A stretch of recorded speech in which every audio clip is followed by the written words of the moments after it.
Welcome to AutoCAD tutorial.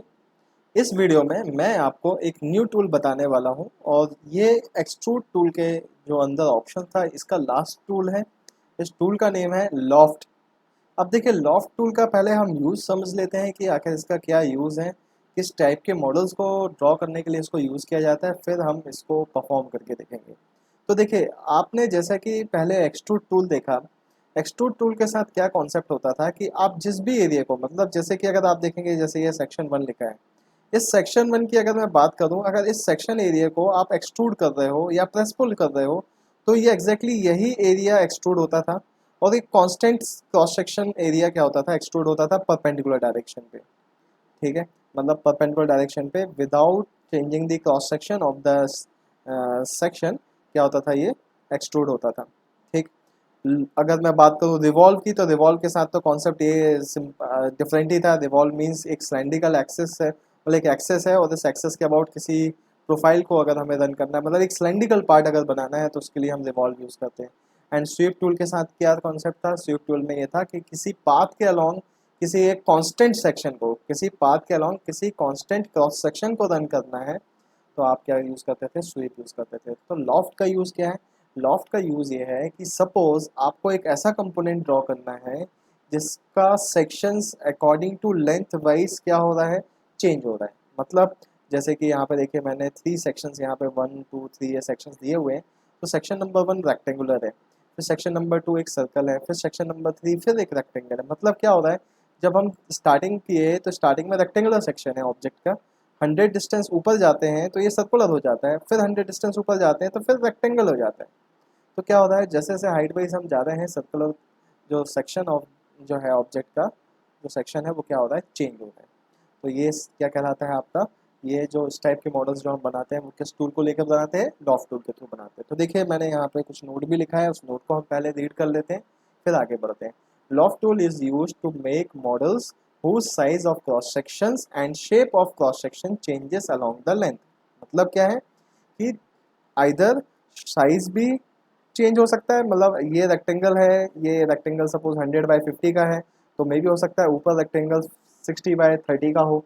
तो rectangle shape same रहेगा, shape rectangle रहेगा बट रेक्टेंगल का साइज चेंज हो सकता है, या फिर शेप भी चेंज हो सकता है कि नीचे रेक्टेंगल है तो ऊपर सर्कल है। ठीक है।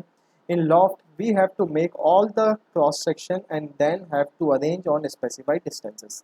अब इस लॉफ्ट में हम क्या करते हैं, इस लॉफ्ट में हम हर सेक्शंस को ड्रॉ कर लेते हैं, जितने भी सेक्शंस होते हैं उनको ड्रॉ कर लेते हैं, फिर उनको स्पेसिफाइड डिस्टेंस पे अरेंज करते हैं। जैसे इसमें देखिए 100 डिस्टेंस पे अरेंज किया हुआ है। Then by using loft tool between all the cross section the model can be made. तो सारे सेक्शंस के बीच में जब हम लॉफ्ट टूल अप्लाई करते हैं, देखिए आपको इधर पे भी दिख रहा होगा सेक्शन 1 2 3, तो जब हम इनके बीच में लॉफ्ट अप्लाई करते हैं तो कुछ इस तरीके का मॉडल हमको बनकर मिल जाएगा। तो चलिए मैं इसको पहले परफॉर्म करके बताता हूँ, फिर परफॉर्म करने के बाद इससे रिलेटेड मैं ये एक्सरसाइज आपको नेक्स्ट वीडियोस में कराऊंगा। एक एक्सरसाइज ये रहेगा, एक एक्सरसाइज आपको ये रहेगा, फिर लास्ट एक्सरसाइज जो रहेगा वो ये एक्सरसाइज रहेगा। तो चलिए मैं स्टार्ट करता हूँ। तो देखिए ये लास्ट मॉडल मैं डिलीट करता हूँ राइट नाउ।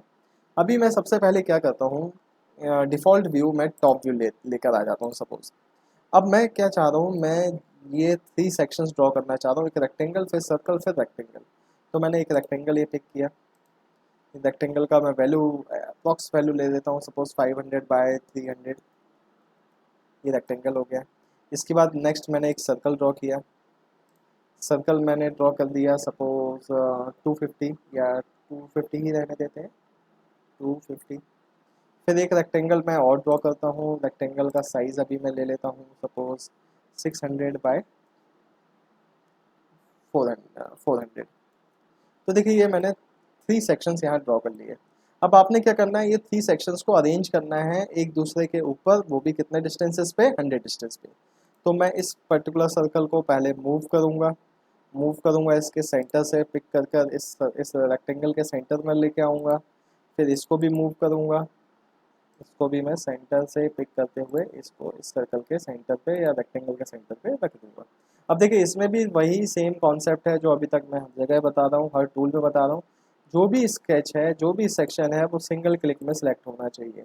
अब यहाँ पर जो मैंने स्केचेस या सेक्शंस लिए हैं ये ऑलरेडी सिंगल क्लिक में सेलेक्ट होते हैं, तो इनको हमें रीज़न या ज्वाइन करने की ज़रूरत नहीं है। लेकिन अगर आपका ऑब्जेक्ट ऐसा है जो रीज़न या ज्वाइन नहीं है, तो उसको आपको मैन्युअली करना पड़ेगा ज्वाइन एंड रीज़न। देखिए मैंने इसको अरेंज कर लिया है। अब हम इसको क्या करेंगे, शिफ्ट और मिडिल बटन के थ्रू इसको रोटेट कर लेंगे।